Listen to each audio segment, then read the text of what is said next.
Happy Monday, everyone.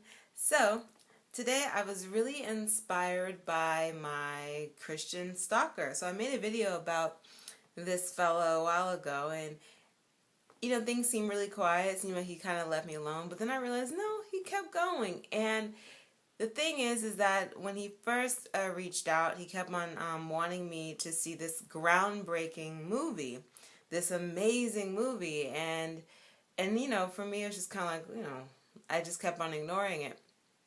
And then I started to realize it was a big kind of thing that that Christians were really going for.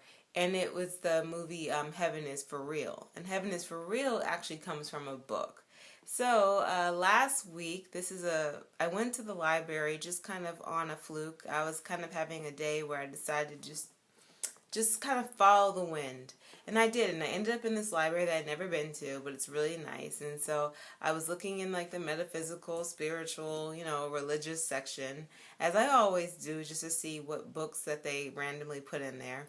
And I started to see like all these copies of the book, Heaven is for Real. So I said, okay, let's see what this is about. And so I picked it up. And to me, never watch movies. Read the book. The movie kind of tells you how people want you to be programmed, but the book kind of just lets you know the foundation of the programming. So that's the best way I can put it.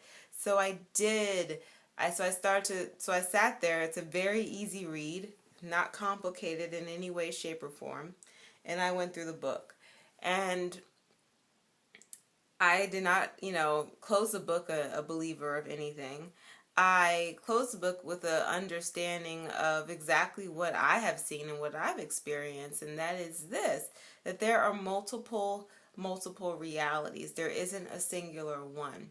And the more and more you do research and the more that you learn, you'll learn that the story that was conveyed through this little boy and then exaggerated through the father's interpretation of the little boy is a similar story that can happen for anyone who has a near-death experience or crosses over.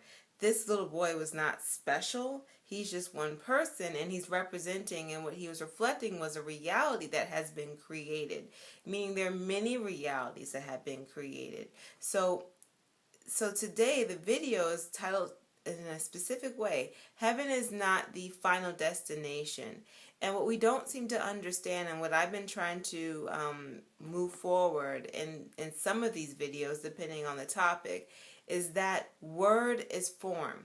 If you're an artist, you really get this. You start off with nothing and then you create form. And that form has an energy, a feeling, depending on what colors you use, depending on the shapes that you use. All these things factor into the experience of the viewer. If you are a sculptor or you are an architect, you are creating spaces. Architecture is a really key thing to think about because people often call what they call God an architect. Think about that. So if you're an artist and you're creating a feeling and a shape. We create every day. We create with our ideas. If I write a book, or if I write a scenario, do you realize that I can have a dream and now see all those things that I created take place? Meaning every form, every shape, it's all there because our minds create things. Our minds create worlds. Our minds create spaces.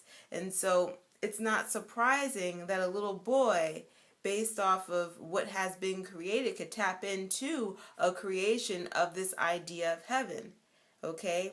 And it's just an idea. It's not actual heaven. It's an idea. And that this little boy would see that. Of course that would make sense. His father's a pastor. His father's creating as well. And he's buying into a larger story that's been created. Just like you can go to different realms of cotton candy and bunnies. Those exist as well because they have been created. You can go to crystal cities. Those exist as well because they have been created. Those people who are able to do things like have out-of-body experiences, who can travel, who can do astral traveling, they can tell you this. There are many realms. I can tell you this because I can do it. There are many realms. There's not a singular realm.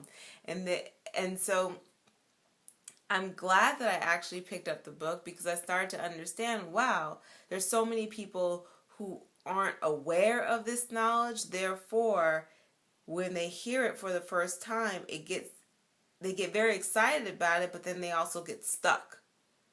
And I feel like in many ways that's what religion can be like. Religion is a great tool for a lot of people to prevent them from maybe killing someone or doing excessive lying. Um, I feel like religion is a great tool for humans to be better humans, and keep humans in line. But it ends there because it's just a creation.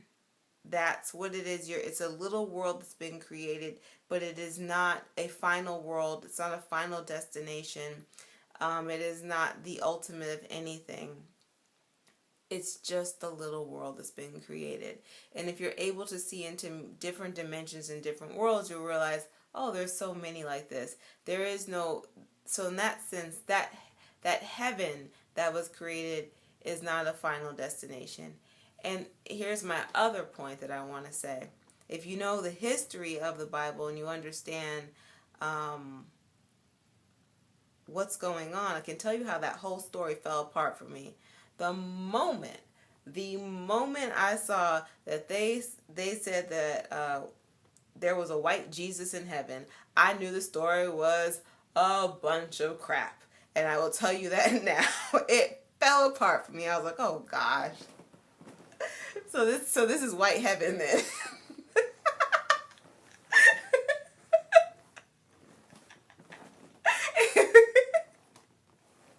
Well, so that shows you the power of creation because that's what's been happening over all these years.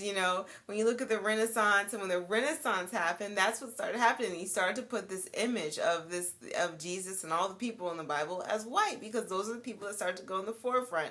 So it's absolutely hilarious. Like, that is how you create people. You create through art, you create through your words, you create through your storytelling. And images are so important. And the more and more you can indoctrinate people with that image, then you start to create it in other realms. That's how you create things. But all it is just a little world in the astral realm. It isn't what you think it is. And love is an energy that we all have, that we all come from. So you're going to feel it as you travel around in different realms.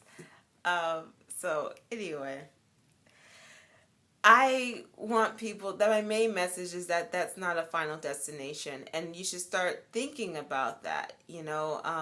Some people have this idea that the relief of death, and it is a relief. As much as you are afraid of death, there's also something in the back of people's minds that it's also a relief because of the story of heaven.